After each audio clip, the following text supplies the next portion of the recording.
Dünyadaşa dolu güleyim derken beni gözyaşıma boğdun ey hayat.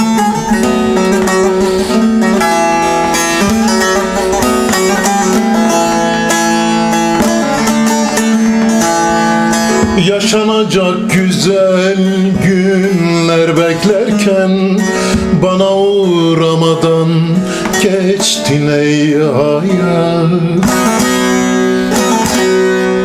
Dünyanın haline akıl yorarken, gelecek üstüne hayal kurarken, her gün seni fellik fellik ararken, kör müydün görmedin beni ey hayat, beni ey hayat.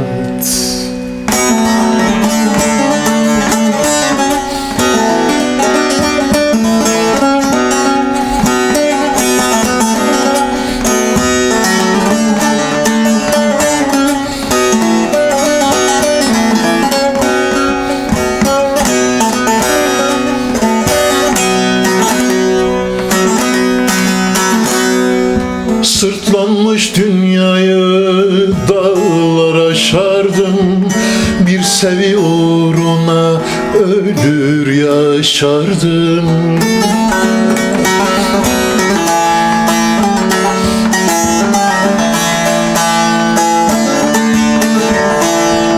Gece gündüz bir düş için koşardım, çok yoldaştan ettin beni ey hayat.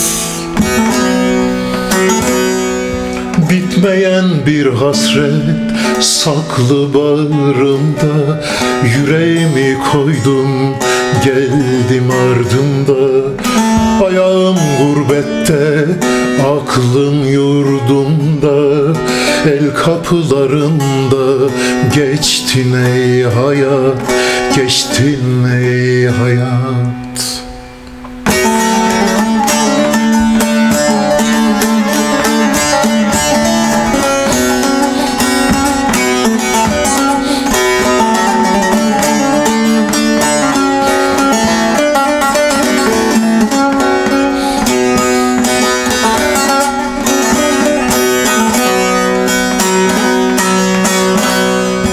Celaliyim kısa ömrümü çaldın, biraz sevincimi çok gördün aldın.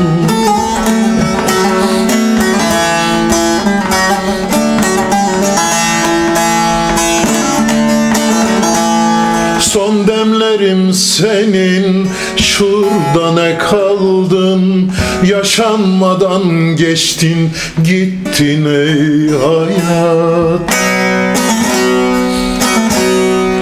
Dünyanın haline akıl yorarken, gelecek üstüne hayal kurarken, her gün seni fellik fellik ararken, kör müydün görmedin beni ey hayat, beni ey